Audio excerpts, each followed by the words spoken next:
So your role in Twisted Metal, how did that come about? And like for your promos and that authenticity, was that easily able to translate to?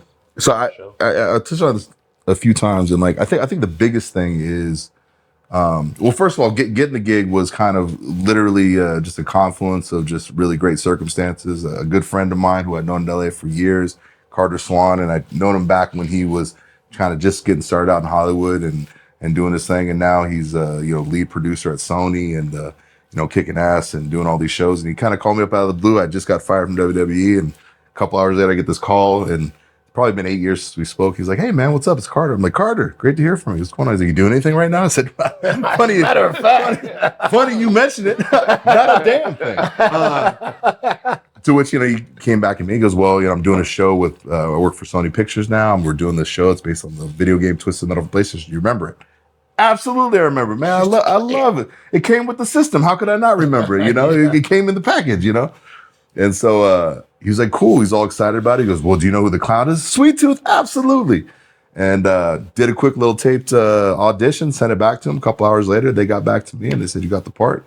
And I think I was off to New Orleans a couple weeks later, and we started filming. Sweet. Yeah, it was a whirlwind of stuff.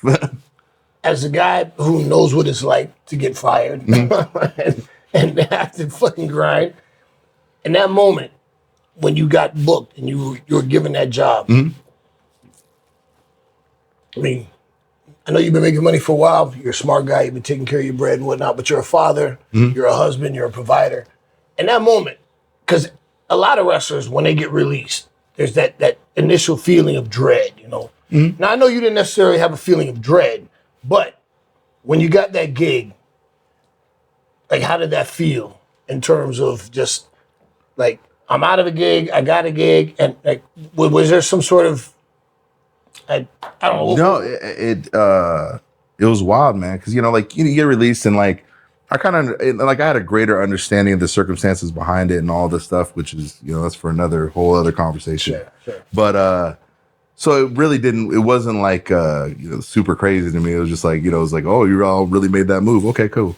But then, kind of transitioning from having only a couple hours to having this conversation and, all of a sudden you're on this television show. It was wild. It's like, you walk into the room and you tell her, "Hey, listen, I just got released." And, wife's like, "Oh, damn, that's crazy." "Well, don't worry. We'll figure it out. We'll get everything." Yeah, I'm not worried. We'll get it all figured out. And then walking back into the room 2 hours later and go, "Hey, babe, so I guess I'm starring in a television show now." I don't know how to explain it, man. Like, I don't have any point of reference for that. It's just, it was a great day. It was a bad day.